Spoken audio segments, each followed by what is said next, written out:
Friend, welcome back to e learning with Hina ma'am channel. आज का जो सेशन है काफ़ी इंपॉर्टेंट है क्योंकि आज हम बात करेंगे ज्वर की स्थिति में आहार। अगर ज्वर की स्थिति में आहार को देखें तो ये यहाँ पे कुछ क्वेश्चन बने हैं जो अब तक एग्जाम की दृष्टि से इम्पोर्टेंट है तथा जो एग्जाम में आ भी चुके हैं।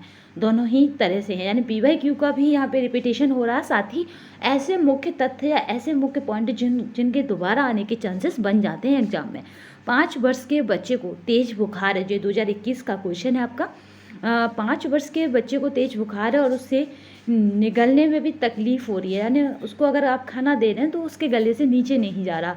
तो टॉर्च से देखने पर उसका जो हलक है, यानी जो अंदर का उसका मुंह है, सफ़ेद नज़र आता है।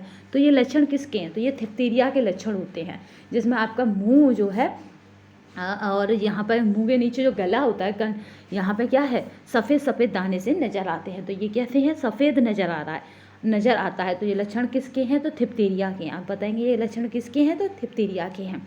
नेक्स्ट कुछ देखते हैं। ज्वर की अवस्था में शारीरिक तापमान में प्रति 1 फ़ारेनहाइट वृद्धि से न्यूनतम, यहाँ पे बहुत मोस्ट इम्पोर्टेंट है ये, तो याद रखिएगा। यहाँ पे पूछा जा रहा है कि न्यूनतम चयापचय दर में निम्न परिवर्तन आता है। तो जब 1 डिग्री हमारे शरीर का टेम्परेचर बढ़ता है, ठीक है, फ़ारेनहाइट बढ़ता है, तब 7% क्या है यहाँ पे परिवर्तन आता है, यानी 7% बढ़ना है। चयापचय दर कितनी बढ़ जाएगी? तो 7% बढ़ना है चयापचय दर का।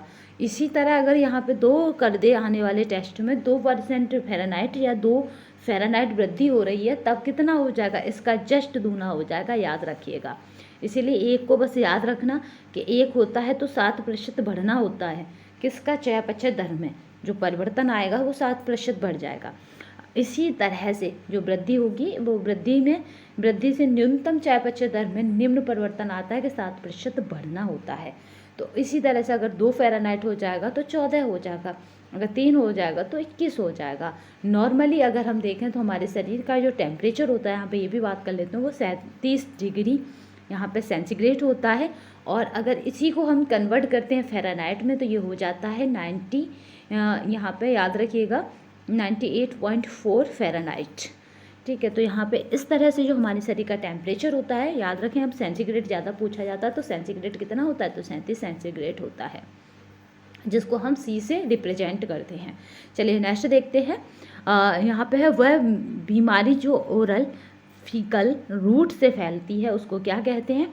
तो आप बताएंगे कि उसको क्या कहेंगे? तो उसको म्यादी बुखार कहेंगे। उसको क्या कहेंगे? तो उसको म्यादी बुखार कहेंगे, जो किससे फैल रही है? ओरल फीकल रूट से फैलती है। नेक्स्ट देखते हैं। बुखार की अवस्था में मरीज को भोजन होना चाहिए। कैसा मरीज भोजन करेगा? तो वो हो जाएगा, याद रखिएगा, कम प्रोटीन अधिक कैलोरी। यानी ऐसा होता है कि जब बुखार की दर बढ़ती है, यानी वृद्धि बढ़ती है, तो आपके शरीर से ऊर्जा, यानी आपके शरीर की एनर्जी डाउन होती जाती है। तो जब ये टेम्परेचर बढ़ता है, एनर्जी डाउन होती जाती है, तो इसलिए अधिक कैलोरी युक्त आहार लेना चाहिए, जिससे कि एनर्जी का लेवल बना रहे। और कम प्रोटीन युक्त आहार हमें लेना चाहिए उस टाइम पे। अधिक प्रोटीन युक्त आहार नहीं ले सकते, बट अधिक कैलोरी युक्त आहार हमें लेना ही चाहिए। ज्वर के प्रभाव से श्वसन दर क्या हो जाती है? बढ़ती है। अभी हमने देखा चयापचय कितना बढ़ रहा था? 7%। इसी तरह से यहाँ पे श्वसन दर जो है वो भी कितनी बढ़ती है, घटती नहीं है, बढ़ती है। ज्वर से पीड़ित वयस्क व्यक्ति के आहार में देना चाहिए। अगर वयस्क व्यक्ति है तो यानी ऐसा व्यक्ति है जिसकी एज क्या है, मतलब युवावस्था से आगे की है, तो वयस्क व्यक्ति को हमें कितना देना चाहिए? तो 37 कैलोरीज देना चाहिए।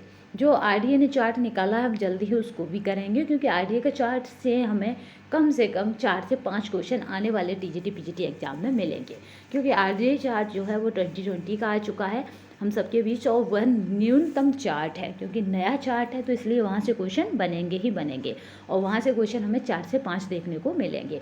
तो जल्दी ही मैं RDA चार्ट कराऊंगी। RDA चार्ट को मैं टेलीग्राम तथा व्हाट्सएप दोनों पर भेज दूंगी, जिससे कि आप अपनी ज़रूरत के हिसाब से उसे देख लें। तो आज के सेशन में बस इतना ही। नए सेशन में फिर मिलेंगे, तब तक के लिए धन्यवाद। वंदे मातरम, जय हिंद। अगर आप की कोई क्वेरी हो तो आप इसी वीडियो के कमेंट बॉक्स में डाल सकते हैं। और अगर आपको किसी टॉपिक पर वीडियो स्पेशल चाहिए कि ये वाला टॉपिक क्लियर कराइए तो भी आप कमेंट बॉक्स में डाल सकते हैं। तो मैं लाइव सेशन से उस टॉपिक को क्लियर कराऊंगी, जिससे कि उसमें फिर कोई डाउट आपका ना बने। तो आज के लिए बस इतना ही, नेक्स्ट सेशन में फिर मिलेंगे। तब तक के लिए धन्यवाद। वंदे मातरम। जय हिंद।